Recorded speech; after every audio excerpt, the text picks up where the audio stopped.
بس کی بات نہیں، دین کی خاطر گھر گھر جانا، طائف جا کر پتھر کھانا، دین کی خاطر گھر گھر جانا، طائف جا کر پتھر کھانا، پھر بھی دعائیں دیتے رہنا، سب کے بس کی بات نہیں، انگلی سے اشارہ چاند کی جانب سارے انسان کرتے ہیں، انگلی سے اشارہ چاند کی جانب سارے انسان کرتے ہیں، انگلی سے چاند کے ٹکڑے کرنا، سب کے بس کی بات نہیں، اصحاب نبی تو سب کے سب مخلوق میں سب سے افضل ہے، اصحاب نبی تو سب کے سب مخلوق میں سب سے افضل ہے، صدیق کے جیسا عاشق ہونا، سب کے بس کی بات نہیں، اصحاب پیغمبر دین کے اوپر جانے قربان کرتے ہیں، اصحاب پیغمبر دین کے اوپر جانے قربان کرتے ہیں،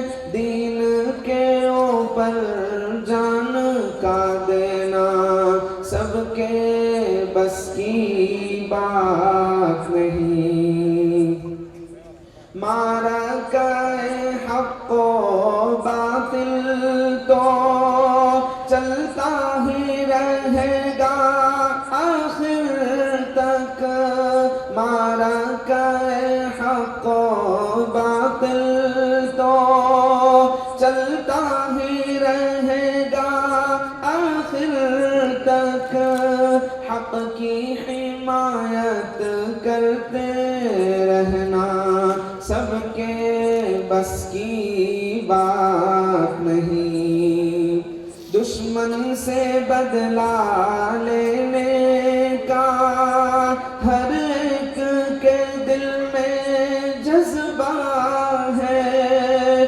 دشمن سے بدلہ لینے کا ہر ایک کے دل میں جذبہ ہے، دشمن کو گلے سے اپنے لگانا، سب کے بس کی بات نہیں، عشق نبی کا دعویٰ تو آسان بہت ہے اے ثاقب، عشق نبی کا دعویٰ تو آسان بہت ہے اے ثاقب، فرمان نبی پر عامل رہنا، سب کے بس کی بات نہیں، ذکر خدا میں ہر دم رہنا، سب کے بس کی بات نہیں، خواہش نفس سے بچتے رہنا، سب کے بس کی بات نہیں۔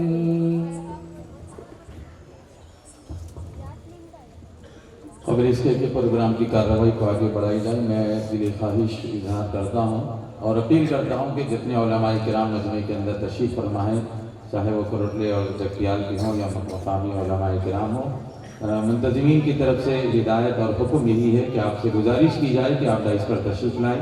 مولانا مظہر صاحب قاسمی، میں وہاں سے خواہش کرتا ہوں کہ وہ ڈائس پر تشریف لائیں، اور بھی دیگر علماء کرام جو دور دراز سے آئے ہوئے ہیں ان سے اپیل ہے کہ وہ اسٹیج پر تشریف لائیں. جیسا کہ آپ تمام حضرات اس بات سے اچھی طرح واقف ہیں کہ ہمارا یہ جلسہ مدرسہ عربیہ تجوید القرآن کے زیر اہتمام عظمت قرآن کے عنوان سے منعقد ہو رہا ہے، اور اس میں خطاب کرنے کے لیے الحمدللہ ہماری دعوت پر بہت دور سے علماء کرام تشریف لائے ہوئے ہیں. احباب اپنے اوقات کو ضائع کیے بغیر، باہر ادھر ادھر پھیلے بغیر جلسہ گاہ میں تشریف لائیں، انشاءاللہ بڑا نفع ہوگا. قرآن مجید کی عظمت وہ کسی مسلمان کو بتلانے کی ضرورت نہیں، ہر مسلمان جانتا ہے کہ اس کی کیا عظمت ہے، اس کا کیا تقدس ہے، اس کا کتنا احترام کرنا چاہیے. اور اسی کے ذیل میں یہ بات بھی بتائی جاتی ہے کہ قرآن مجید کی جہاں تعلیم دی جاتی ہے یعنی دینی مدارس، اور جن طلبہ اکرام کو قرآن مجید پڑھایا جاتا ہے یعنی اس مدرسے کے طلبہ، ان سب سے محبت کرنا اور عقیدت کے ساتھ ان کے ساتھ رہنا اور محبت بھری نگاہوں سے ان کو دیکھنا، ان کے لیے دعائیں کرنا، اور ہر اعتبار سے ان کے ہمیں معاون بننا چاہیے. دامے درم قدم سفن جس اعتبار سے بھی ہو، اللہ تعالیٰ نے جیسے جیسے مواقع فراہم کیے ہیں ہمیں ہر اعتبار سے دینی مدارس کا معاون بننا چاہیے. ہمارا اپنا تعاون ان مدارس کو پیش کرتے رہنا چاہیے. آپ کا یہاں جلسے میں آنا اور مدرسے کی دعوت پر یہاں تشریف لانا، اپنی تمام تر ذمہ داریوں کو اور اپنے آرام کو چھوڑ کر یہاں آپ میدان میں بیٹھنا، اس بات کی علامت ہے کہ الحمدللہ آپ بھی اس مدرسے سے بڑی محبت کرتے ہیں، یہاں کی محنتوں کو دیکھنا بھی چاہتے ہیں. تو مدرسے کے اس پروگرام کے اندر دو طلبہ کرام کی تقاریر کا بھی ایک حصہ تھا، لیکن چونکہ ہمارے مہمان خصوصی حضرت مولانا محمد عبدالقوی صاحب آپ انتہائی مصروف تو رہتے ہی ہیں، لیکن ان دنوں اور زیادہ مصروف ہے، جن کی مصروفیات کا ہمیں بھی احساس ہے اور خیال ہے، ہم بھی جانتے ہیں. تو حضرت مولانا جمعہ کی مصروفیات، پھر جمعہ کے فوراً بعد وہاں سے نکلنا، پھر یہاں پہنچنا، یہ ہمارے لیے اللہ تعالیٰ کی طرف سے ایک انعام اور فضل خاص ہے کہ آپ یہاں تشریف لا چکے ہیں الحمدللہ. اب حضرت مولانا کا خطاب ہوگا اور اس کے بعد انشاءاللہ مدرسے کا مستقل جو پروگرام ہے وہ بھی جاری رہے گا. احباب سے گزارش کرتا ہوں کہ وہ پروگرام کے ختم ہونے تک، دعا ہونے تک یہاں تشریف رکھیں. حضرت مولانا کا خطاب ہوگا، اس کے بعد دو طلبہ کرام حافظ محمد رضوان ابن محمد اعجاز صاحب اور اسی طرح حافظ عبدالعزیز ابن عبدالسلام صاحب، ان دو طلبہ کرام کا ختم قرآن ہوگا، دستار بندی ہوگی اور اس کے بعد انشاءاللہ پروگرام جاری رہے گا. احباب سے خواہش کرتا ہوں کہ وہ قریب قریب ہو کر کے تشریف لائیں. ورحمۃ اللہ وبرکاتہ. بسم اللہ الرحمن الرحیم. الحمد للہ رب العالمین، والصلاة والسلام على أشرف الأنبياء وسادة الأتقياء وسيد المرسلين خاتم النبيين محمد وعلى آله وأهل بيته وصحبه أجمعين.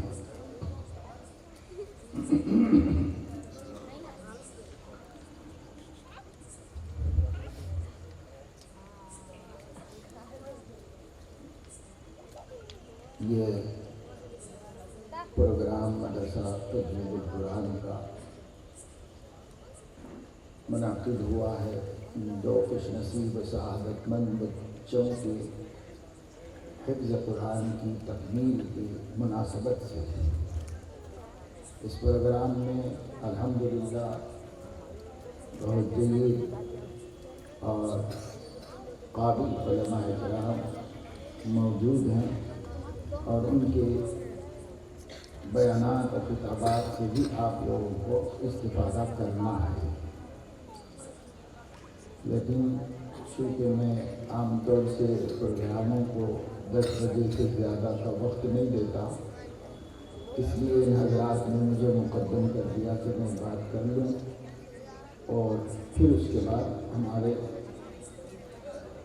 اکابر علماء آپ کے سامنے تفصیل سے خطاب کریں گے. بیانات اور جو جلسے ہوتے ہیں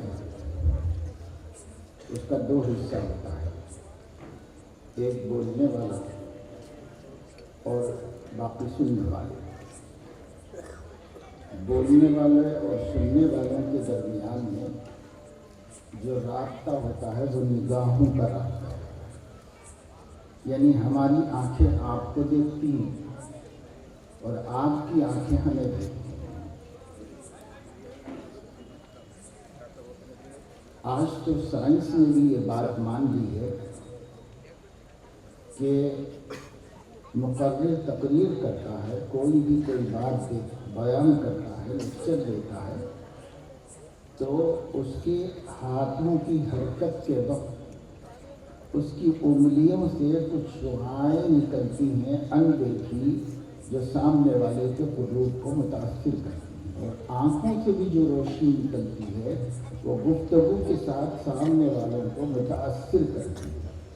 یہ بات بزرگوں نے تو بار بار کہی تھی، لیکن اب سائنس بھی اس کو تسلیم کرتی ہے، اس تحقیق پر آ رہی ہے۔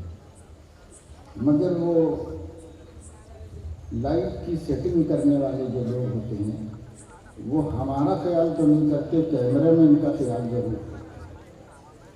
اس کیمرے والے کو سامنے لائٹ چاہیے مقرر پر بہت تیز، تاکہ وہ اس کو صحیح سے تصویر لے سکے، اور اس کی روشنی کی وجہ سے یہاں کون بیٹھا ہوا ہے یہ بھی نہیں معلوم، صرف یہ لوگ دکھ رہے مجھے، یہ جو سامنے بیٹھے ہوئے یہ دکھ رہے۔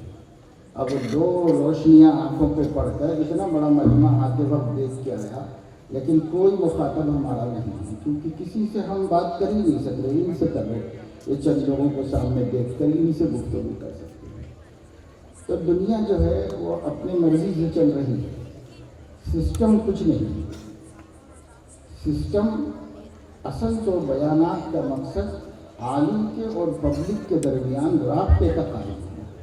اب دیکھیے اتنا بڑا مجمع میری آنکھوں کے سامنے، یہ 2 لائٹیں بند کی گئی تو یہ مجمع میری آنکھوں کے سامنے ہے۔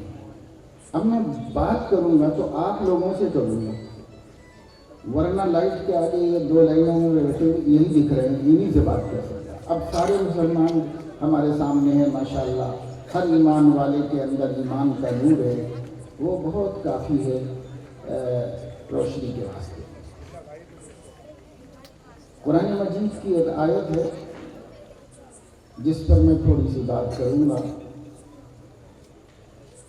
قال اللہ تبارک و تعالی اعوذ باللہ من الشیطان الرجیم قل یا ایہا الناس قد جاءتکم موعظۃ من ربکم وشفاء لما فی الصدور وہدی ورحمۃ للمؤمنین قل بفضل اللہ وبرحمتہ فبذلک فلیفرحوا هو خیر مما یجمعون۔ صدق اللہ العظیم۔ قابل احترام علماء کرام، معزز دوستوں، بزرگوں اور پردہ نشین بہنوں بیٹیوں، اللہ تبارک و تعالی شانہ نے ہم لوگوں کو مسلمان بنایا ہے، اس سے بڑی ہماری کوئی خوش قسمتی نہیں، ہماری کوئی پہچان نہیں۔ لوگ اپنی پہچان کے لیے کیا کیا نسبتیں رکھ لیں، لیکن کوئی نسبت ہمارے مسلمان ہونے کی نسبت سے بڑی ہماری نہیں ہو سکتی۔ انا مسلم، میں مسلمان ہوں، اس سے بڑی ہماری کوئی پہچان نہیں۔ اسی سے ہم قیامت میں، دنیا میں، ہر جگہ عزت دار ہیں، باوقار ہیں، باکردار ہیں، سب اس لیے کہ میں مسلم ہوں۔ مسلمان ہونا ہماری سب سے بڑی نسبت ہے۔ اسلام ایک مذہب ہے، ایک دین ہے،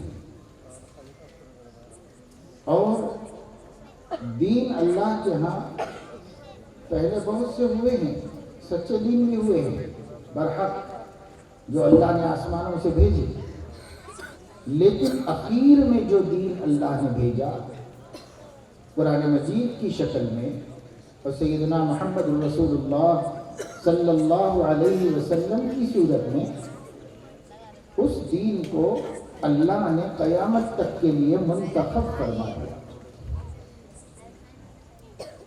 جب دین اسلام کے احکام کی اللہ نے تکمیل فرما دی تو وحی نازل ہوئی، اليوم اکملت لکم دینکم واتممت علیکم نعمتی ورضیت لکم الاسلام دینا۔ آج کے دن میں نے تمہارے دین کو تم پر مکمل کر دیا اور اپنی نعمت ہدایت پوری کر دی، جو آدم علیہ السلام کے زمانے سے شروع ہو کر ترقی کرتی جا رہی تھی، دن بدن آگے بڑھتی جا رہی تھی، اس کا معیار اور اس کی کوالٹی میں اضافہ کیا جا رہا تھا۔ بندگی سکھائی گئی تھی آدم علیہ السلام کی نبوت سے بھی، اور بندگی کو کمال پر پہنچا دیا گیا حضرت محمد صلی اللہ علیہ وسلم کی نبوت۔ درمیان میں رفتہ رفتہ ترقی ہوتی ہے۔ اس بندگی اور عبدیت کی شان کو اللہ مختلف صفات سے متصف و مزین کرتے چلے گئے۔ ہوتے ہوتے ہوتے ہوتے جب یہ احسن، اکمل اور اجمل صورت پر آئی، حضرت محمد صلی اللہ علیہ وسلم جب اللہ کا آخری دین دے کر دیا، آخر اسی لیے کر دیا اس کو کہ اللہ کی اپنی چاہت میں جو سب سے کامل دین تھا وہ یہی ہے۔ اللہ کے علم و قدرت سے اس سے بھی کامل ہو سکتا ہے، لیکن اللہ کی مشیت اور حکمت میں جو سب سے کامل دین تھا، اپنے بندوں کو وہ جس شکل میں دیکھنا چاہتا تھا اس کو مکمل کر دیا حضرت محمد صلی اللہ علیہ وسلم کی مبارک سراپا کی شکل۔ آپ کا وجود دین مجسم ہے، سر سے لے کے پیر تک، صبح سے لے کے شام تک، ولادت سے لے کے وفات تک، اور گھر سے لے کے مارے گئے جہاد تک، ہر جگہ حضور علیہ السلام مجسم دین ہے، دین اسلام، دین اسلام کی چلتی پھرتی شکل۔ وہ اٹھیں، وہ بیٹھیں، وہ مسکرائیں، وہ روئیں، وہ کھائیں، وہ پئیں، ان کا پہننا، ان کا اوڑھنا، ان کا کمانا، ان کا خرچ کرنا، ان کا نماز پڑھنا، روزہ رکھنا، زکوٰۃ دینا، حج کرنا، ان کا قرآن کی تلاوت کرنا، ان کا اللہ کی ذکر و یاد میں مشغول رہنا، ان کا دعائیں مانگنا، ان کا اپنی ازدواجی زندگی گزارنا، ان کا اپنے طبعی حوائج و بشری تقاضوں کو پورا کرنا، ان کا جہاد میں جا کر اللہ کے دشمنوں سے مقابلہ کرنا، ان کا بڑے بڑے سلاطین وقت کو ہدایت کی دعوت دینا، کوئی بھی ان کا کام ہو وہ سراپا دین ہے، مجسم دین ہے۔ آپ دین ہیں، آپ کی ہر حرکت و سکون دین اسلام ہے، اور جو کتاب آپ لائے ہیں وہ دین اسلام ہے۔ قرآن مجید دین اسلام ہے، نبی پاک صلی اللہ علیہ وسلم کا وجود مجسم دین اسلام ہے، اسی کو دین کہتے ہیں۔ یہ دین اللہ نے پسند فرما دیا ہے۔ ان الدین عند اللہ الاسلام، دین تو بھائی اب اللہ کے نزدیک اسلام ہے، اور کوئی دین دین کہلانے کے قابل نہیں۔ سینکڑوں ادیان عالم میں آج بھی موجود ہیں، بعض قدیم ہیں، تاریخی ہیں، اسلام سے بھی بہت پرانے ہیں۔ اسلام کی عمر تو 1,500 برس کی، اور بہت سے مذاہب ملک میں ایسے ہیں جن کی عمر 3,000 برس کی ہے، 4,000 برس کی ہے، 5,000 برس کی عمر ہے۔ ایسے بہت سے مذاہب ہیں۔ یہ جو مذاہب ہیں قدیم ہونے کے باوجود، پرانے ہونے کے باوجود اللہ کے ہاں دین نہیں کہلاتے۔ وہ قوموں کی تہذیب ہے، وہ قوموں کا کلچر ہے، وہ دین نہیں ہے۔ دین صرف وہ ہے جو سیدنا محمد رسول اللہ صلی اللہ علیہ وسلم لے کر آئے اور اپنی امت کو پہنچا کر دے، بس وہ دین ہے، اس کا نام اسلام ہے۔ اس مذہب کی طرف، اس دین کی طرف ہمارا منسوب ہونا ہماری سب سے بڑی عزت ہے، اور اس سے بڑی ہماری کوئی عزت نہیں۔ اس سے بڑی کوئی عزت نہیں کہ ہم مسلم ہیں، ہم مومن ہیں، اس سے بڑی کیا عزت ہو سکتی ہے؟ اہل اسلام کو ہمیشہ یہ بات ذہنوں میں مستحضر رکھنا چاہیے، میں کچھ بھی کہلاؤں وہ ہیچ ہے اور نیچ ہے اس کے مقابلے میں کہ میں مسلم کہلاؤں، اس سے اوپر کچھ نہیں۔ آپ ڈاکٹر کہلائیں، آپ انجینئر کہلائیں، آپ سائنٹسٹ کہلائیں، آپ ایجوکیشنلسٹ کہلائیں، آپ ٹیکنالوجسٹ کہلائے، آپ بہت بڑے ریفارمر کہلائے، آپ بہت بڑے بزنس مین کہلائے، آپ بہت بڑے پراپرٹی ہولڈر کہلائے، عالم کہلائے، حافظ کہلائے،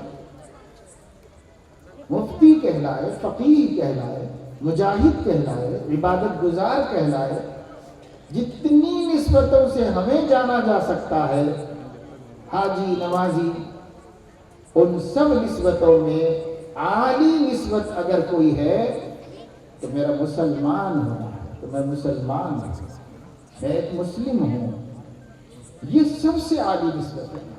اس سے اونچی کوئی نسبت کا تصور نہیں کر سکتا، یہ سب سے بڑی نسبت ہے۔ فخر کرو مسلمان کہ ہم مسلم ہیں، کسی چیز سے دبنے کی ضرورت نہیں، کسی مقام اور مرتبے سے ڈرنے کی ضرورت نہیں۔ ہوگا کسی کے پاس کچھ بھی، ہوگی کوئی سی دولت اربوں خربوں کی ہوگی، اڈانی امبانی کے جیسا کوئی مالدار ہوگا، اور اس سے بھی آگے جا کر کے جو دنیا میں عالمی اعتبار سے مال و دولت کے زمرے میں ٹین ٹاپ کہلاتے ہیں، سب سے اوپر کے 10، 5، 2 سب سے بڑا مال ہیچ ہے اس دولت کے مقابلے میں کہ جس کے پاس ایمان کی نعمت ہے اور جس کے پاس قرآن کی نعمت ہے۔ کچھ نہیں۔ ایلون مسک کے پاس کیا ہے؟ کچھ بھی نہیں ہے، وہ کوڑیاں جسے وہ لے کے بھی نہیں جا سکتا، جو اس کی بیماری دور نہیں کر سکتی، جو اس کے دماغی ٹینشن کو ختم نہیں کر سکتی، کیا ہے اس کے پاس؟ لیکن پوری میڈیا میں اس کا نام ہے۔ کیا ہے امبانی کے پاس، اڈانی کے پاس؟ ہمارے ملک کے اعتبار سے ٹاپرز ہیں، سب سے بڑے مالدار لوگ کہلاتے ہیں۔ کیا ان کی یہ دولتیں، ان کی یہ پراپرٹی، ان کی یہ مکانات، ان کی کاریں، ان کی گاڑیاں ان کے دل کی بے سکونی کو ختم کر سکتی ہیں؟ کسی سے بھی پوچھ لو، کسی کے پاس دوائے درد دل نہیں ہے، کسی کے پاس نہیں۔ وہ جو بیچتے تھے دوائے دل، وہ دکان اپنی بڑھا گئے، وہ ہمارے نبی حضرت محمد صلی اللہ علیہ وسلم۔ قرآن کہہ رہا ہے، آپ کہہ دیجئے نبی صلی اللہ علیہ وسلم کے لوگوں، ساری دنیا کے لوگوں، تمہارے پاس آ گئی ہے اللہ کی طرف سے، کیا آ گئی ہے؟ موعظۃ من ربکم وشفاء لما فی الصدور، تمہارے رب کی طرف سے تمہاری ہدایت کا سامان، تمہارے رب کی طرف سے تمہیں سیدھا رستہ دکھانے کا ذریعہ، تمہارے رب کی طرف سے تمہاری دنیا اور آخرت کی کامیابی کا وسیلہ آ چکا ہے۔ جاءتکم موعظۃ من ربکم، اور یہ جو موعظت آئی ہے یہ صرف موعظت ہی نہیں ہے، وشفاء لما فی الصدور، یہ دلوں کی سکون کا سامان۔ کتنا بے چین کوئی بندہ ہو جائے، کتنا بے چین کوئی بندہ ہو جائے، اگر سکون ملنے کی کوئی دوا اس دنیا میں ہے تو قرآن کریم ہے، کلام الہی ہے۔ قرآن خود اعلان کرتا ہے، الذین آمنوا وتطمئن قلوبهم بذکر اللہ الا بذکر اللہ تطمئن القلوب، اہل ایمان کے قلوب یاد الہی سے مطمئن رہتے ہیں، سکون پاتے ہیں، سرور حاصل کرتے ہیں۔ اور سنو مسلمانوں، اس کے علاوہ کوئی چیز کائنات میں نے رکھی بھی نہیں جو دلوں کے ٹینشن کو، ڈپریشن کو ختم کرے، ایسی کوئی چیز میں نہیں رکھی۔ کتنی دوائیں کمپنیوں میں بن رہی ہیں، کتنے سائنٹسٹ ریسرچ کر رہے ہیں کہ ڈپریشن کا کیا حل ہے، ڈپریشن کا کیا علاج ہے، تو کوئی علاج نہیں ہے۔ ڈاکٹر صاحب دوا لکھتے ہیں، زیادہ سوچو مت، زیادہ فکر مت کرو، پریشان مت رہو، اور یہ دوا ہم لکھ رہے ہیں مگر زیادہ دن مت کھاؤ، کیونکہ ہلاکت کا سبب ہے، وہ شفا نہیں ہے۔ تو ڈاکٹر کہتا ہے ٹینشن مت لو، اگر ٹینشن ہی کے لیے تو آیا ہے وہ، اب اس کو آپ بول رہے کہ ٹینشن مت لو، یہ کون سی دوا ہے؟ فکروں سے پریشان ہو کے آیا ہے تو آپ بول رہے زیادہ فکر مت کرو، تو اس کے پاس فکروں کے کچھ چیزیں ہیں جس سے وہ پریشان رہتا ہے۔ اب مت کرو بولنے سے مت کرو پر عمل ہو سکتا ہے؟ نہیں ہو سکتا، وہ مطمئن نہیں ہوگا، وہ دوا بھی، اور کچھ نیند کا غلبہ ہو جانے کے واسطے ٹیبلٹ لکھ دیتے ہیں، اور وہ کھاتا ہے تو اس کو نیند آ جاتی ہے، سو جاتا ہے، تو کہتے ہیں علاج ہو رہا ہے۔ کیا علاج ہو رہا ہے؟ اور اسی لیے ڈاکٹر ڈر کے مارے کہ کہیں زیادہ کھا لیں گا اور مر جائے گا، کیونکہ وہ دوائیں ایسی ہیں کہ اگر زیادہ کھا لیا تو مر ہی جائے گا، اس لیے پہلے ہی بول دیتے ہیں اتنی دوا کھانا، اور زیادہ دن مت کھائیے، اس کی عادت مت ڈال لیجیے، یہ کہتے ہیں۔ یہ بیماری ایسی ہے، دلوں کی بے چینی، دلوں کی پریشانی، ذہن کا منتشر رہنا، ایسی بیماری ہے کہ اللہ نے اس کی دوا دنیا میں کہیں نہیں رکھی ہے، کسی کے پاس نہیں ہے سوائے قرآن کے۔ یہ تو اللہ خود کہہ رہا ہے وَتَطْمَئِنُّ قُلُوبُهُمْ بِذِكْرِ اللَّهِ، لوگوں کے دل یاد الہی سے ہی سکون پائیں گے، کوئی دوا سے نہیں پائیں گے۔ 1,00,000 روپے کا انجیکشن ہو، 5 لاکھ روپے کا انجیکشن ہو، کسی صاحب نے ابھی بتایا مجھے کہ سب علاج ہو چکے، اب ڈاکٹر میری پریشانی کو دیکھ کر یہ کہہ رہا ہے کہ ایک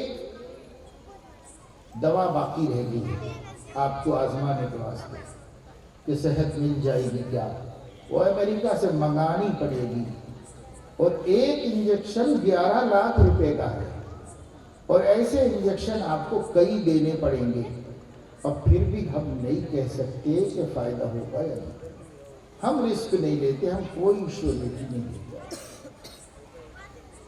اللہ کیا فرما رہا ہے؟ میری یاد میں مشغول ہو جاؤ، میری کتاب جو میں نے نازل کی ہے اس کو پڑھتے رہو، شفاء لما فی الصدور، یہی کتاب شفا ہے تمہاری تمام بیماریوں کو۔ حضور اکرم صلی اللہ علیہ وسلم نے دعا مانگی، اللہم اجعل القرآن العظیم ربیع قلبی ونور بصری وجلاء حزنی وذہاب ہمی وغمی۔ اب جتنی چیزیں ہو سکتی تھی نا وہ سب اس پہ حضور نے جمع کر دی۔ انسان غم سے نجات پانا چاہا، انسان فکروں سے نجات پانا چاہ رہا ہے، انسان صحت مند رہنا چاہ رہا ہے، انسان اپنی تمام پریشانیوں کا حل نکالنا چاہ رہا ہے، انسان اپنے دل کو باغ و بہار دیکھنا چاہ رہا ہے، مطمئن اور مسرور رہنا چاہ رہا ہے، یہی سب چاہ رہا ہے۔ اور حضور علیہ السلام اللہ سے دعا کر رہے، اللہ یہ جتنی انسانوں کی چاہتے ہیں وہ میری بھی ہے، مگر آپ اس کو اپنی کتاب کو میرے ہر مسئلے کا حل بنائیں۔ ربیع قلبی، قرآن کو میرے دل کی بہار بنا دیجیے، جب پڑھو تو دل باغ باغ ہو جائے، جب پڑھو تو دل مسرور اور مطمئن ہو جائے۔ ونور بصری، میری آنکھوں کی روشنی بنا دیجیے قرآن کو، اس لیے کہ ایک تو ہے ہماری آنکھ میں بصارت، اور ایک ہونا پڑتا ہے بصیرت۔ تو بصارت تو ہے کہ آگے دیکھ رہی ہیں، کیا دیکھ رہی ہیں؟ پنڈال ہے، ایک مولوی صاحب بیٹھے ہوئے ہیں، کچھ لوگ سامنے ہیں، لائٹیں جل رہی ہیں اور کرسیاں رکھی ہوئی ہیں، بازو عمارت ہے، ادھر مسجد ہے، ادھر یہ ہے۔ بصارت پہ آنکھ دیکھ رہی ہے سب چیزیں، ماشاءاللہ آپ سب کی آنکھیں دیکھ رہی ہیں، ہماری دیکھ رہی ہے، ہم آپ کو دیکھ رہے ہیں، آپ ہم کو دیکھ رہے ہیں، یہ بصارت ہے۔ بصارت صرف اللہ کی مخلوق کے ظاہر کو دیکھ سکتی ہے، اس کی حقیقت کو نہیں دیکھ سکتی۔ ایک آنکھ کی ضرورت ہے بصیرت.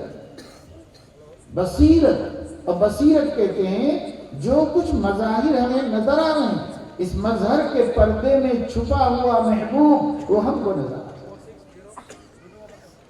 کوئی بھی چیز دکھے اس کے پیچھے کوئی چھپا ہوا ہے، اس چھپے ہوئے کو ہم دیکھ لیں، اور وہ ہے ہمارا مولا، ہمارا مالک، ہمارا محبوب. ہر چیز کے پیچھے وہ چھپا ہوا ہے، ہر چیز اس کی قدرت کا مظہر ہے، ہر چیز اس کی قدرت کا اظہار ہے. فی کل شیء لہ آیۃ تدل علی انہ واحد. ہر چیز اس کی قدرت کی نشانی اور اس کی وحدانیت کا اعلان ہے اور اس کی دعوت ہے.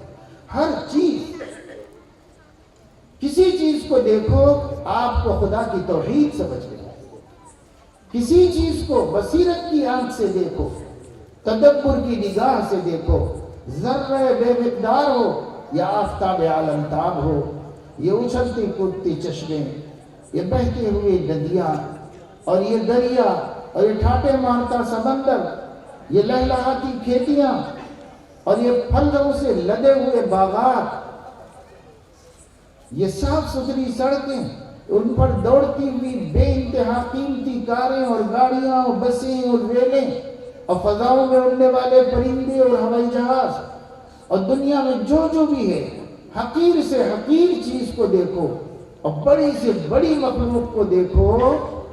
مومن کی بصیرت اس کی توحید کو مکمل کر دیتی ہے اور اس کے ایمان کو جلا بخشتی ہے اور اس کے اللہ کے ساتھ تعلق کو مضبوط کرتی ہے. مگر کب ہمیں یہ بصیرت حاصل ہوگی؟ ہوگی، ضرور ہوگی، مگر کب ہوگی؟ آپ اپنے آپ سے پوچھو، اپنے من سے سوال کرو کہ میری بصارت تو ماشاءاللہ اللہ کے کرم سے سلامت ہے، دور تک دیکھ لیتا ہوں، سب کچھ ٹھیک ہے، لیکن میری دل کی آنکھ کب کھلے گی اور مجھے بصیرت کی دولت کب نصیب ہوگی؟ پوچھ کے دیکھو، اپنے آپ سے ہر شخص پوچھ کے دیکھے. اگر آپ کو جواب نہ ملے تو ہم اللہ کی طرف سے جواب دے دیتے ہیں. ہمارا کام تو اللہ رسول کی باتیں پہنچانا ہے، بس ہم اللہ کی طرف سے جواب دے دیتے ہیں.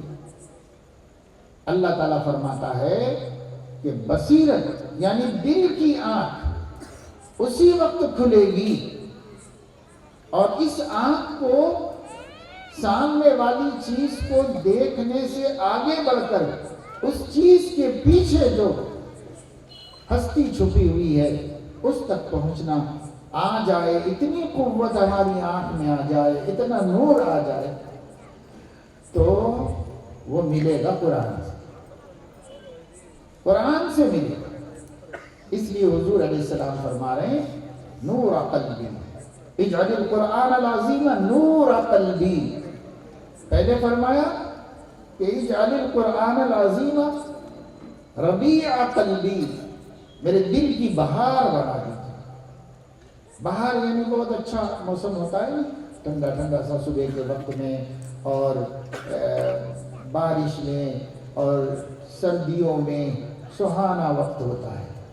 جب سہانا وقت ہوتا ہے تو طبیعت سر سے لے کے پیر تک لے کر انگ کو لذت اور خوشی اور حیات ملتی ہے. آدمی چاہتا ہے ہمیشہ ایسا ہی قائم رہے، اس کو ربیع کہتے ہیں، بہار کا سیزن. ان تجعل القرآن العظیم ربیع قلبی، اللہ پاک قرآن کو میرے دل کی بہار بنا دیجیے. ونور بصری، اور میں آنکھوں کی روشنی بنا دیجیے. میری مجبوری یہ ہے کہ میں جس چیز کو دیکھ رہا ہوں آنکھ وہیں جا کے تھک جا رہی ہے، اس کو اس کے آگے جانا چاہیے لیکن اس کے آگے جا نہیں پا رہی ہے. اس لیے قرآن کو میری آنکھوں کی روشنی بنا. وجلاء حزنی، میرے غم جتنے بھی ہیں، میری فکریں جتنی بھی ہیں، اور سارے غموں کا اس کو حل بنا دیجیے. وذهاب ہمی و غمی، میرے فکروں اور میرے غموں اور میری پریشانیوں کے لے کے چلے جانے کا ذریعہ قرآن کو بنا دیجیے کہ جب میں قرآن پڑھوں تو ہر فکر رخصت ہو جائے. جب میں قرآن پڑھوں تو میرے دل میں باغ و بہار آ جائے. جب میں قرآن پڑھوں تو میری آنکھیں حقائق کو دیکھنے کے قابل ہو جائیں، ساری کائنات کو میں کتاب توحید سمجھ کر پڑھوں، ہر چیز مجھے میرے رب کی توحید کی طرف سبق دیتی رہے اور میں اس کو پہچانتا رہوں۔ مجھے یہ نعمت دے دیجیے، قرآن کو ایسا بنا دیجیے میرے حق میں۔ کیا ہم سمجھتے ہیں کہ ایسا حضور کے حق میں نہیں تھا قرآن؟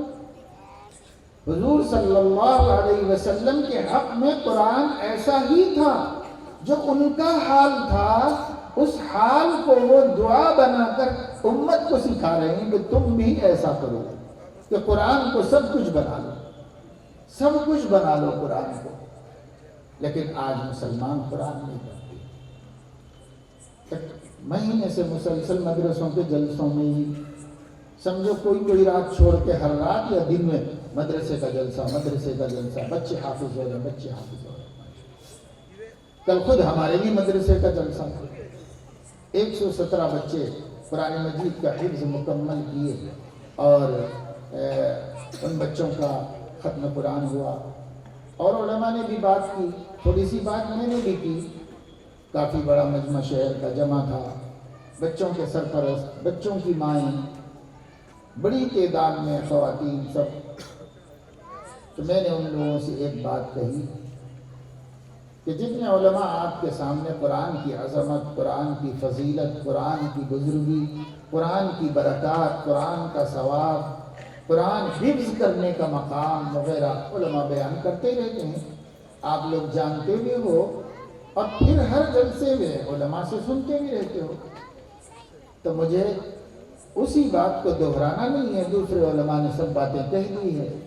مجھے آپ لوگوں سے، مردوں سے، عورتوں سے یہ پوچھنا ہے کہ اگر قرآن کی حفاظت کا مسئلہ ہے تو حفاظت کی ہمیں کوئی فکر نہیں، اللہ نے ذمہ داری لی ہے، وہ 1500 برس سے حفاظت کر رہا ہے اور قیامت تک کرے گا۔ ہم کریں نہ کریں اللہ کرے گا، اس کا وعدہ ہے، وہ وعدہ خلافی نہیں کرتا۔ مسئلہ قرآن کی حفاظت سے بھی زیادہ قرآن کے حقوق کی ادائیگی کا ہے، وہ ہمارے ذمے ہے، وہ اللہ کے ذمے نہیں۔ اللہ نے یہ تو فرمایا اِنَّا نَحْنُ نَزَّلْنَا الذِّكْرَ وَإِنَّا لَهُ لَحَافِظُونَ، قرآن میں نے اتارا ہے اور میں ہی قرآن کی حفاظت کروں گا، میں نے قرآن اتارا ہے اور میں ہی اس کتاب کی حفاظت کروں گا۔ لیکن اللہ نے یہ نہیں فرمایا کہ قرآن میں نے اتارا ہے اور میں ہی اس پہ عمل کر لوں گا، یہ اللہ تعالیٰ نے نہیں فرمایا۔ وہ ہمیں عمل کرنے کے لیے کہا، حفاظت میں کروں گا، عمل تم کرو، یہ اللہ نے فرمایا۔ تو ہم عمل چھوڑ دیے اور حفاظت بھی چھوڑ دیے کہ حفاظت تو اللہ ہی کر لے گا، اور رہ گیا عمل تو وہ تو ہمیں کرنا نہیں۔ بہت بڑا جرم ہے، بہت بڑا قصور ہے، کتاب اللہ کی حق تلفی مسلمان کر رہا ہے، اور اسی وجہ سے اس وقت ملک میں نہایت گمبھیر، ناقابل بیان حالات سے ہم گزر رہے ہیں۔ ایسا ہو گیا ہے نا کہ میں اپنی بات بتاؤں، تم نیوز دیکھنے کو جی نہیں چاہ رہا، خبریں پڑھنے کو جی نہیں چاہ رہا، سننے کو جی نہیں چاہ رہا، اس لیے نہیں چاہ رہا ہے کہ ان خبروں کے اندر کوئی نہ کوئی خبر روزانہ ایسی ہوتی ہے جو مسلم کے دل کو دکھانے والی، مسلمان کو شرمندہ کرنے اور تکلیف دینے والی خبریں ہیں۔ ہر روز یہ خبریں آتی ہیں، کچھ بدقماش لوگ، بدمعاش لوگ جو نہ پڑھے لکھے اور نہ تہذیب و اخلاق والے، انسانیت کی کسوٹی میں تولا جائے تو 2 کوڑی کی قیمت کے نہیں ہیں، لیکن ان کو لمبی زبان دے دی گئی ہے، سرکار کا سہارا مل گیا ہے، سماج کا سہارا مل گیا ہے، اور ہمتیں بڑھ گئی ہیں، اور اب وہ باتیں کہنے لگے ہیں جن باتوں کو کہنے کا منشا صرف اور صرف مسلمان کی دل آزاری کرنا ہے، صرف اور صرف مسلمانوں کو ٹینشن میں رکھنا ہے، اس کے علاوہ ہم کو کوئی مقصد نہیں۔ پہلے کبھی کسی کی زبان سے یہ بات نکلتی تھی تو حکومت اس پر ایکشن لیتی تھی، پہلے کبھی کوئی ایسی بات دل آزادی کی کرتے، مذہبی آزادی کے خلاف کوئی بات کرتے اور وہ پارٹی کا بندہ ہوتا تو حکمراں پارٹی کا بیان آ جاتا تھا. یہ پارٹی کا بیان نہیں ہے، اس شخص کا اپنا ذاتی بیان ہے. ہمارا بیان نہیں، ہماری پالیسی نہیں.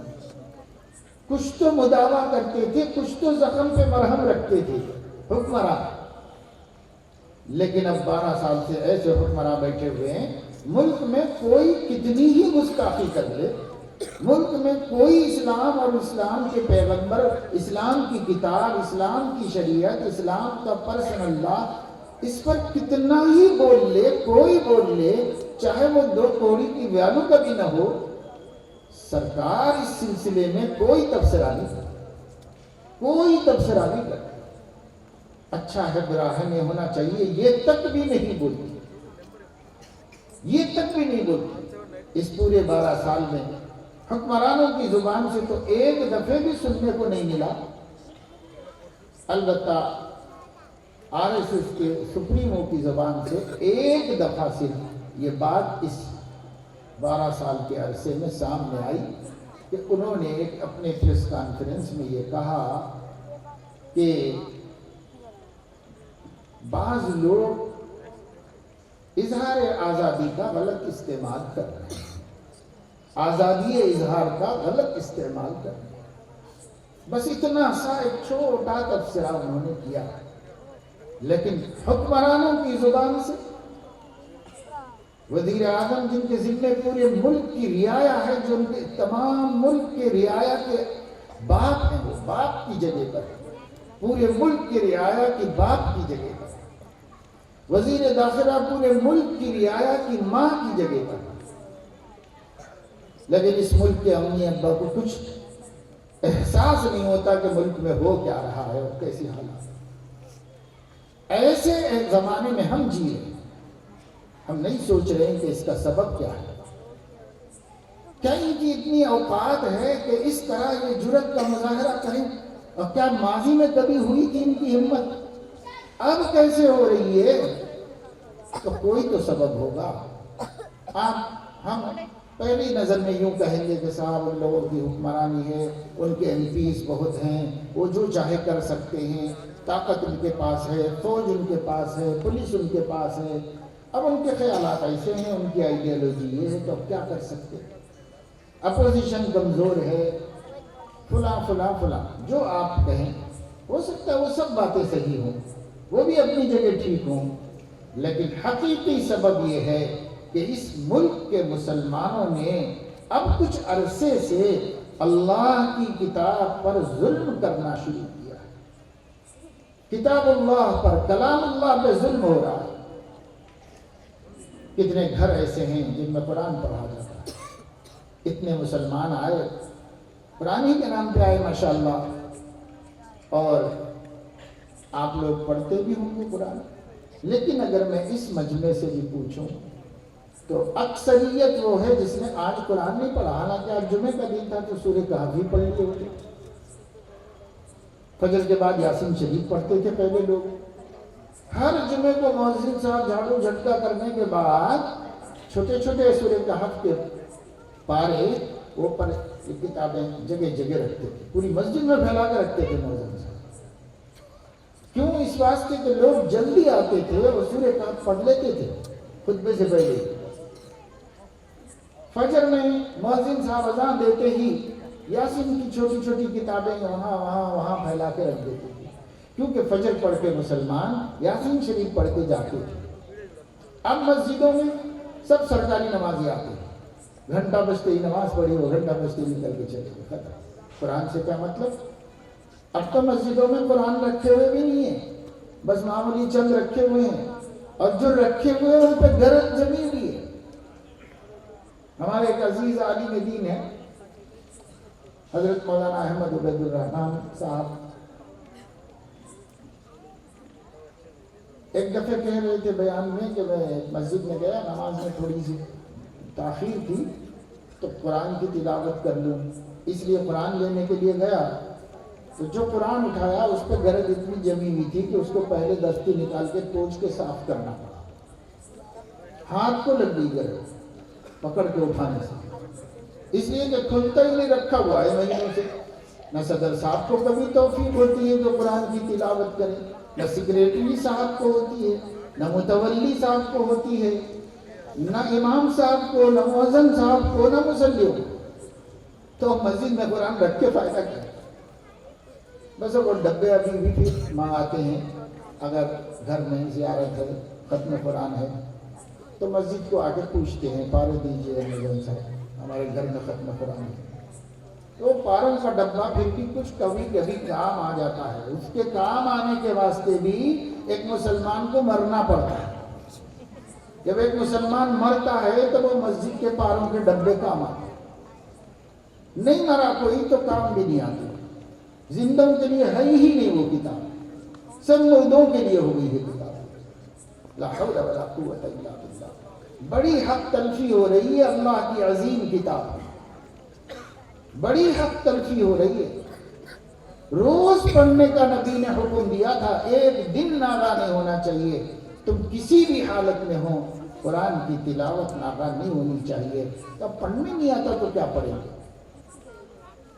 میں نے کل ہمارے حافظ ہونے والے بچوں سے بھی، ان کی ماؤں سے کہا، تمہارا بیٹا، تمہارا لخت جگر، جس کو تم اتنے دن تک، اتنے برس تک اپنے سے دور کر کے پیار، ممتا اور محبت کی قربانی دے کر مدرسے میں رکھا، اور بیچارہ قاعدہ پڑھا، ناظرہ پڑھا، حفظ کیا، کوئی 5 سال سے ہے، کوئی 6 سال سے ہے، کوئی 7 سال سے، اب جا کے حافظ بن رہا ہے۔ اتنے دن، اتنے برس ماں ہو کر تم نے قربانی دی اور اس کو مدرسے میں رکھ کے حافظ بنایا۔ یہ بچہ تجوید کے ساتھ جید مجود حافظ بن کے اب تمہارے گھر میں آ رہا ہے۔ تو میں نے پوچھا کہ اس کی ماں سے، اس کی خالہ سے، اس کی بہن سے، اس کی نانی سے، اس کی دادی سے میں پوچھنا چاہ رہا ہوں کہ کیا اس بچے کو جو حافظ بنا کر تم گھر لے جا رہے ہو، لے جانے کے بعد اپنے اس بچے سے اپنا قرآن درست کر لو گے کہ ہمیں نہیں پڑھنا آتا بیٹا سکھا دے؟ میں تیری ماں ہوں، 9 مہینے پیٹ میں رکھ کر تکلیف پہ تکلیف اٹھا کے تجھے جنم دیا ہے اور اپنا خون دودھ بنا کے تجھے پلایا ہے۔ میرے پیارے بیٹے، تجھے قرآن پڑھنا آ گیا، تیری ماں کو ابھی تک نہیں آتا، ذرا سکھا دینا مجھے قرآن پڑھنا، میں سیکھ لوں گی تجھ سے۔ دادی کہے کہ بیٹا مرنے جا رہا ہوں، تو میرا پوترا ہے پیارا، تجھے دیکھ کے میں آنکھیں ٹھنڈی کرتی ہوں، میری قرآن نہیں صحیح ہے، ذرا میرے قرآن درست کرا دے۔ کیا کریں گے آپ؟ کیا کر رہے ہیں حافظوں کے گھر کی عورتیں؟ ان کے باپ، ان کے دادا، ان کے چچا، ان کے ماموں، جن کو ابھی تک قرآن پڑھنا نہیں آیا، کیا وہ قرآن پڑھنا سکھا رہے ہیں اپنے بچوں کو؟ اپنے بچوں سے خود سیکھ رہے ہیں؟ نہیں سیکھے۔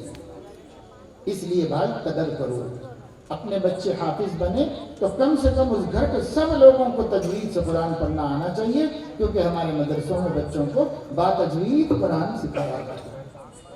اب گھر کے ہر عورت کو، مرد کو آ جانا چاہیے ان کے ذریعے سے۔ اگر آپ یہ نہیں کریں گے تو اللہ قیامت میں آپ سے پوچھے گا۔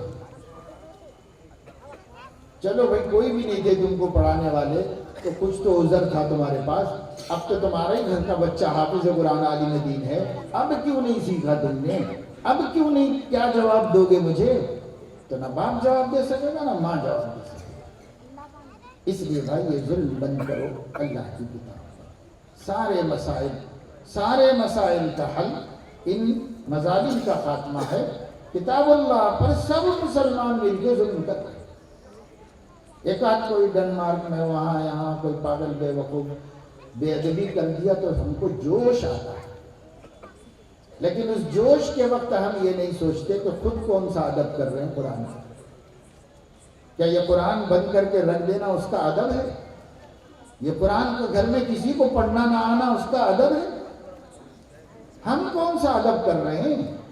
اور جب ہم ادب نہیں کر رہے ہیں، کوئی دوسرا بے ادبی کر رہا ہے، وہ تو بے ایمان ہے۔ ہم ایمان والے جب ادب نہیں کر رہے تو اللہ کو غصہ بے ایمانوں پر نہیں آتا، اللہ تعالیٰ کو غصہ اپنوں پر آتا ہے کہ میرے اپنے ہو کر ایسا کیوں کر رہے ہیں۔ اگر آپ کہیں جا رہے ہوں، کوئی رستہ چلنے والا آدمی کو آپ کو برا بھلا کہہ دے، بدتمیزی کر دے، تو آپ اس کو ورحمۃ اللہ وبرکاتہ۔ بسم الله الرحمن الرحيم. الحمد لله رب العالمين، والصلاة والسلام على أشرف الأنبياء وسادة الأتقياء وسيد المرسلين خاتم النبيين محمد وعلى آله وأهل بيته وصحبه أجمعين.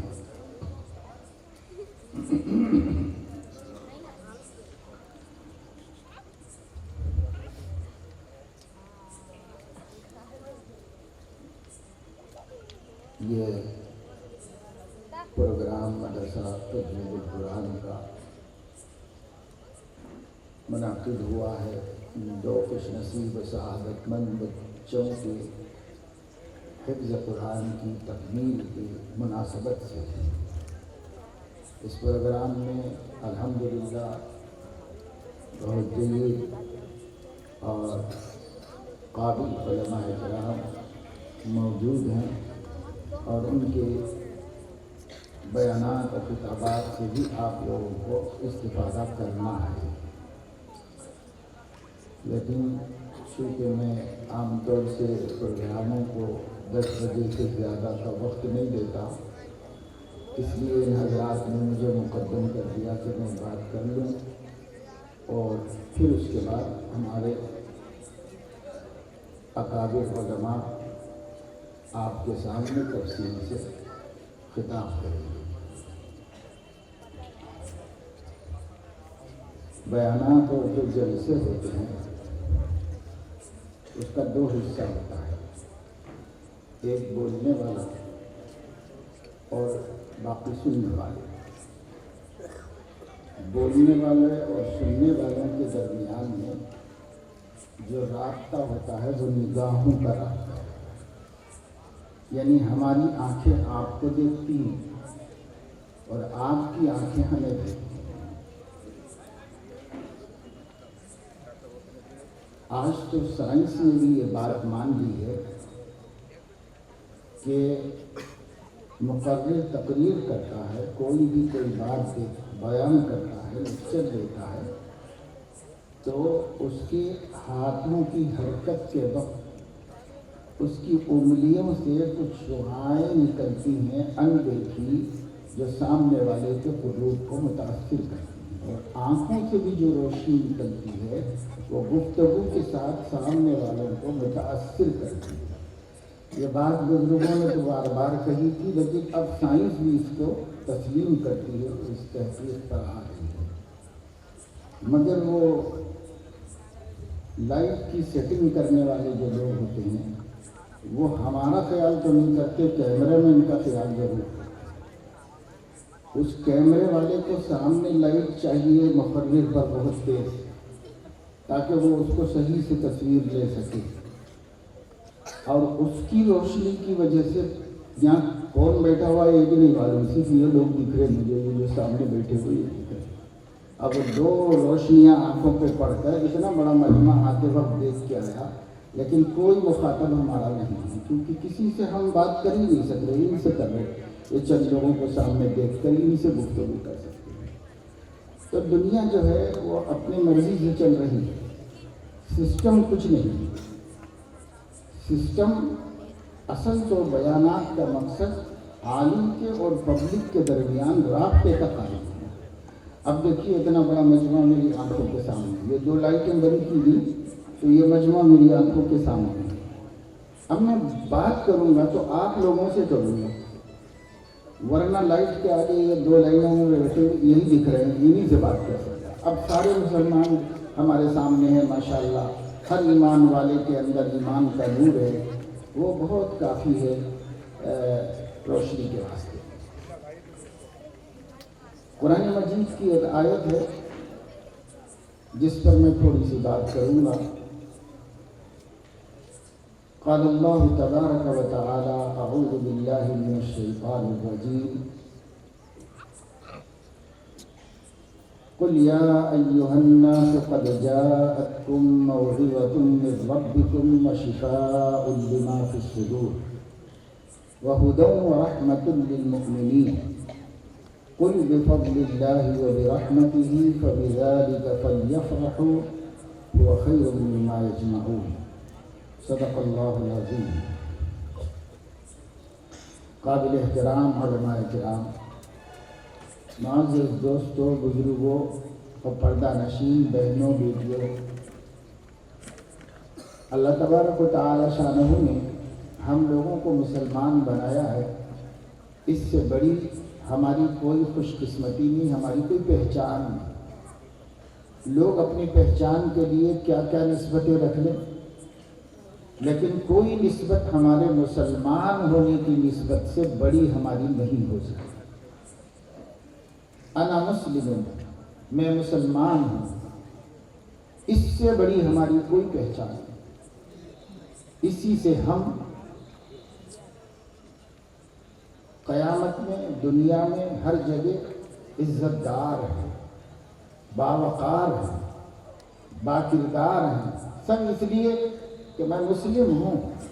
مسلمان ہونا ہماری سب سے بڑی نسبت ہے۔ اسلام ایک مذہب ہے، ایک دین ہے، اور دین اللہ کے ہاں پہلے بہت سے ہوئے ہیں، سچے دین بھی ہوئے ہیں برحق، جو اللہ نے آسمانوں سے بھیجے، لیکن اخیر میں جو دین اللہ نے بھیجا قرآن مجید کی شکل میں اور سیدنا محمد رسول اللہ صلی اللہ علیہ وسلم کی صورت میں، اس دین کو اللہ نے قیامت تک کے لیے منتخب فرما دیا۔ جب دین اسلام کے احکام کی اللہ نے تکمیل فرما دی تو وحی نازل ہوئی، الیوم اکملت لکم دینکم واتممت علیکم نعمتی ورضیت لکم الاسلام دینا۔ آج کے دن میں نے تمہارے دین کو تم پر مکمل کر دیا اور اپنی نعمت ہدایت پوری کر دی، جو آدم علیہ السلام کے زمانے سے شروع ہو کر ترقی کرتی جا رہی تھی، دن بدن آگے بڑھتی جا رہی تھی، اس کا معیار اور اس کی کوالٹی میں اضافہ کیا جا رہا تھا۔ بندگی سکھائی گئی تھی آدم علیہ السلام کی نبوت سے بھی، اور بندگی کو کمال پر پہنچا دیا گیا حضرت محمد صلی اللہ علیہ وسلم کی نبوت۔ درمیان میں رفتہ رفتہ ترقی ہوتی ہے۔ اس بندگی اور عبدیت کی شان کو اللہ مختلف صفات سے متصف و مزین کرتے چلے گئے۔ ہوتے ہوتے ہوتے ہوتے جب یہ احسن، اکمل اور اجمل صورت پر آئی، حضرت محمد صلی اللہ علیہ وسلم جب اللہ کا آخری دین دے کر دیا، آخر اسی لیے کر دیا اس کو کہ اللہ کی اپنی چاہت میں جو سب سے کامل دین تھا وہ یہی ہے۔ اللہ کے علم و قدرت سے اس سے بھی کامل ہو سکتا ہے، لیکن اللہ کی مشیت اور حکمت میں جو سب سے کامل دین تھا، اپنے بندوں کو وہ جس شکل میں دیکھنا چاہتا تھا اس کو مکمل کر دیا حضرت محمد صلی اللہ علیہ وسلم کی مبارک سراپا کی شکل۔ آپ کا وجود دین مجسم ہے، سر سے لے کے پیر تک، صبح سے لے کے شام تک، ولادت سے لے کے وفات تک، اب گھر سے لے کے مارے گئے جہاد تک، ہر جگہ حضور علیہ السلام مجسم دین ہے، دین اسلام، دین اسلام کی چلتی پھرتی شکل۔ وہ اٹھیں، وہ بیٹھیں، وہ مسکرائیں، وہ روئیں، وہ کھائیں، وہ پئیں، ان کا پہننا، ان کا اوڑھنا، ان کا کمانا، ان کا خرچ کرنا، ان کا نماز پڑھنا، روزہ رکھنا، زکوٰۃ دینا، حج کرنا، ان کا قرآن کی تلاوت کرنا، ان کا اللہ کی ذکر و یاد میں مشغول رہنا، ان کا دعائیں مانگنا، ان کا اپنی ازدواجی زندگی گزارنا، ان کا اپنے طبعی حوائج اور بشری تقاضوں کو پورا کرنا، ان کا جہاد میں جا کر اللہ کے دشمنوں سے مقابلہ کرنا، ان کا بڑے بڑے سلاطین وقت کو ہدایت کی دعوت دینا، کوئی بھی ان کا کام ہو وہ سراپا دین ہے، مجسم دین ہے۔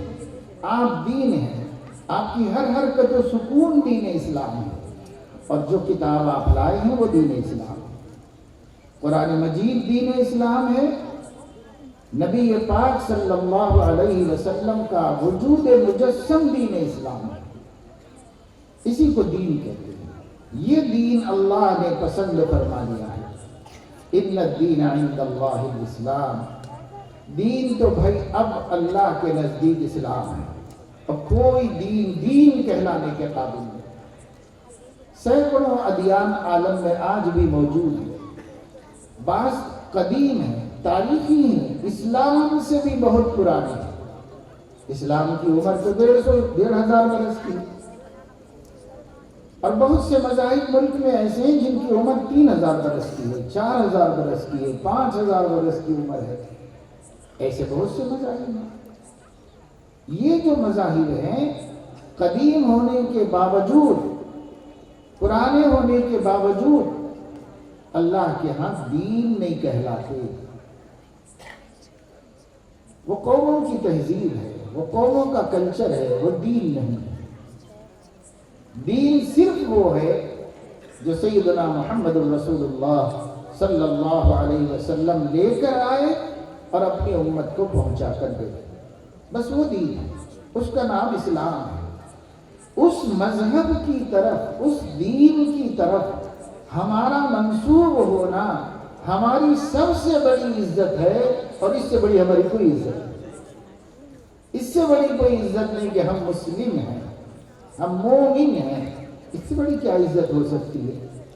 اہل اسلام کو ہمیشہ یہ بات ذہنوں میں مستحضر رکھنا چاہیے، میں کچھ بھی کہلاؤں وہ ہیچ ہے اور نیچ ہے اس کے مقابلے میں کہ میں مسلم کہلاؤں۔